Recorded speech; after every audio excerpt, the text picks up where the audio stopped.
Changing of fuel filter. सबसे पहले question आता है फ्यूल फिल्टर क्या होता है, तो आप लोग आंसर करोगे फ्यूल फिल्टर उस फिल्टर को कहते हैं जो फ्यूल को फिल्टर करता है, पेट्रोल डीजल कुछ भी हो सकता है ना।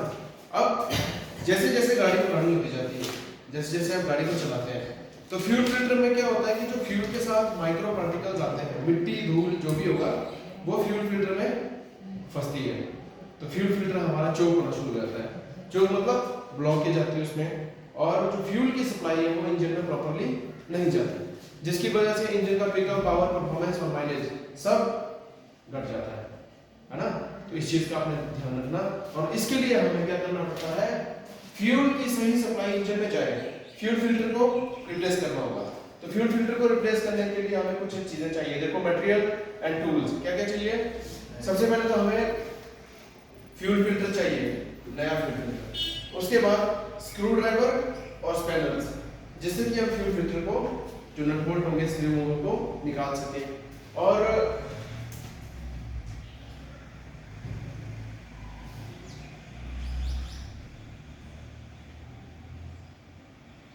यही जो मैंने आपको बताया मेन पार्ट्स यही थे जो चीजें चाहिए होती है।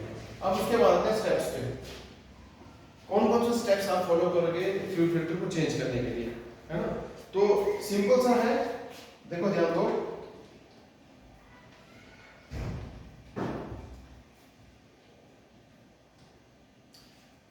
सबसे पहले हम गाड़ी को प्लेन और समतल जगह पर खड़ा कर देंगे, गाड़ी की हैंड ब्रेक लगा दी, उसके बाद गाड़ी का बोनट खोलेंगे, और गाड़ी को बोनट खोलने के बाद उसको लीवर पे होल्ड कर देंगे। फिर क्या करेंगे, हम इंजन में ध्यान से देखेंगे कि फ्यूल फिल्टर कहाँ पे लगा हुआ है। जहां पर आप देखोगे कि फ्यूल फिल्टर जिस लोकेशन पे होगा उस लोकेशन को पहले कपड़े से साफ कर लेंगे। फिर फ्यूल फिल्टर के साथ होजीज लगी होती है, पाइप लगी होती है फ्यूल की जो पाइप होगी वो क्लैंप की हेल्प से फ्यूल फिल्टर के साथ लगी होती है। तो सबसे पहले हम क्लैंप को स्क्रू ड्राइवर से क्या करेंगे, लूज कर देंगे। फिर फ्यूल फिल्टर जो होगा पुराना वाला उसको निकालेंगे, वहां से निकाल दिया। अब हम नया एक फ्यूल फिल्टर लेंगे, नया फ्यूल फिल्टर लिया, उसको पुरानी जगह पर लगा दिया जहां से हमने पुराना फ्यूल फिल्टर निकाला था। फिर वहां पर उसमें जो दोनों होजीज है, एक इनटेक की एक आउटलेट की होगी पाइप, उनको लगाएंगे और उन्हें क्लैंप स्क्रू ड्राइवर से टाइट कर देंगे।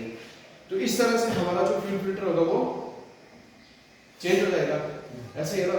एक चीज का ध्यान रखना, जब भी हम फ्यूल फिल्टर को चेंज करते हैं तो उससे ना उस फ्यूल फिल्टर में फ्यूल होता है, पेट्रोल या डीजल जो भी होगा, उसको हम निकाल कर एक कंटेनर में रखते हैं हमेशा, है ना।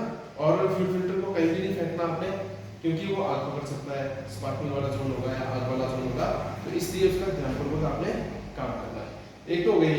कई गाड़ियों में क्या होता है, फ्यूल फिल्टर ऐसी जगह पे लगा होता है, उसके जो इनलेट और आउटलेट की जो पाइपें होती है ना, वो एक असेंबली होती है, समझ रहे हैं। तो वहां पर हमें उन पाइप्स को निकालने की जरूरत नहीं होती है, ना ही लूज करने की जरूरत होती है। तो फ्यूल फिल्टर नीचे से फंसता है, इधर से असेंबली होती है, इस तरह से एक राइट से एक लेफ्ट से पाइप होती है हेड पर, और नीचे फ्यूल फिल्टर अलग से लगता है। तो खाली फ्यूल फिल्टर को निकालने के लिए हम वहां पर क्या करते हैं, फ्यूल फिल्टर जो होल्डिंग टूल होता है ना, उसको लेके और उससे फ्यूल फिल्टर को निकालते हैं। क्लियर। तो ये होता है आपका फ्यूल फिल्टर को निकालने के स्टेप्स, किस तरह से हम फ्यूल फिल्टर को निकाल सकते हैं। तो इस चीज का आपने ध्यान रखना।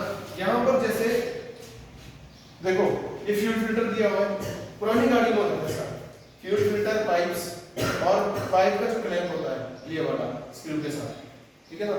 तो ये चीज रहती है। तो ऐसा हो सकता है आज की डेट में जो गाड़ियां आ रही है उसमें फ्यूल फिल्टर डायरेक्टली असेंबली में लगता है, तो उसमें इनटेक और आउटलेट जो पाइप होती है ना, उनको लूज करने की जरूरत नहीं होती है। तो इस तरह से आप जो फ्यूल फिल्टर होगा उसको रिप्लेस कर सकते हैं। तो इसके साथ ये टॉपिक कंप्लीट।